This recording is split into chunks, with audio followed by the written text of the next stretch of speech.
During the pandemic, national leaders around the world flexed their authority and imposed airtight rules and restrictions, from the mandatory wearing of face masks to body temperature checks at the entries to communal spaces like train stations and supermarkets. Even after the pandemic faded, this more authoritarian control and oversight of citizens and their activities stuck and even intensified. Citizens willingly gave up some of their sovereignty and their privacy to more paternalistic states in exchange for greater safety and stability. Citizens were more tolerant and even eager for top-down direction and oversight. In developed countries, this heightened oversight took many forms. Biometric IDs for all citizens, for example. In many developed countries, enforced cooperation with a suite of new regulations and agreements slowly but steadily restored both order and, more importantly, economic growth. Isn't that uncanny? Isn't this incredible that in 2010 they were predicting that this exact thing would happen? I mean, sure, you can go back to Event 201. Now let's talk about a little thing called Event 201. The Johns Hopkins Center for Health Security, in partnership with the World Economic Forum and the Bill and Melinda Gates Foundation, hosted Event 201, a high-level pandemic exercise on October 18th, 2019 in New York, New York. On behalf of our center and our partners, the World Economic Forum and the Bill and Melinda Gates Foundation, the goal of the Event 201 exercise is to illustrate the potential consequences of a pandemic and the kinds of societal and economic challenges it would pose.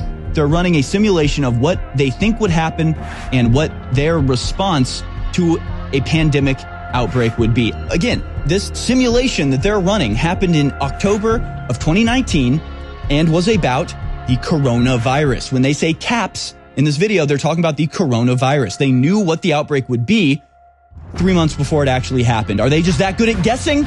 I'll leave it up to you to decide.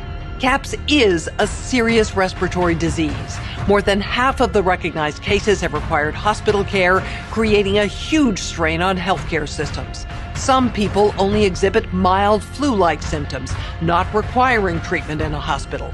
Alarmingly, those people are able to walk around and spread the virus, not realizing they are doing so.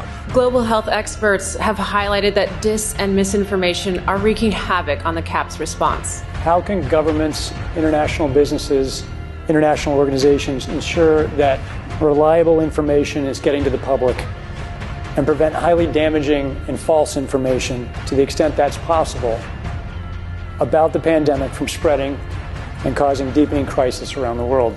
Twitter and Facebook are reporting they've identified and deleted a disturbing number of accounts dedicated to spreading disinformation about the outbreak.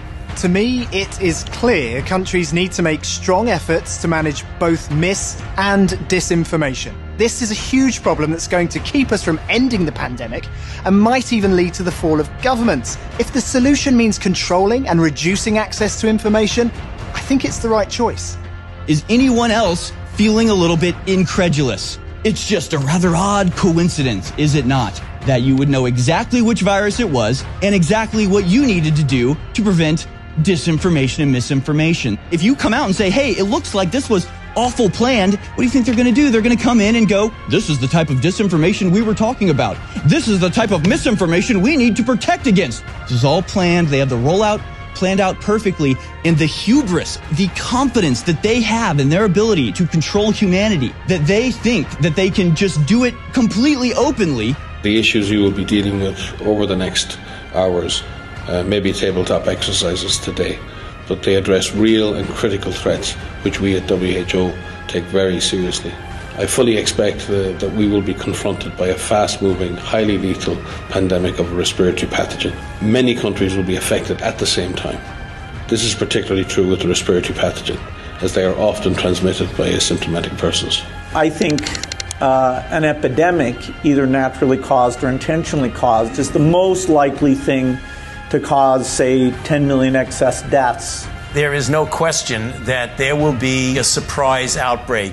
Today, the greatest risk of global catastrophe doesn't look like this.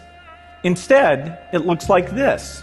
If anything kills over 10 million people in the next few decades, it's most likely to be a highly infectious virus. You gave this chilling warning that the world was in danger at some point of a major pandemic.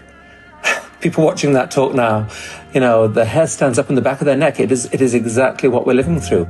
This is not a case of random events that's going on now. This is the culmination of a vast amount of time and preparation to reach this point. Everything was in place before they pressed the button on 2020.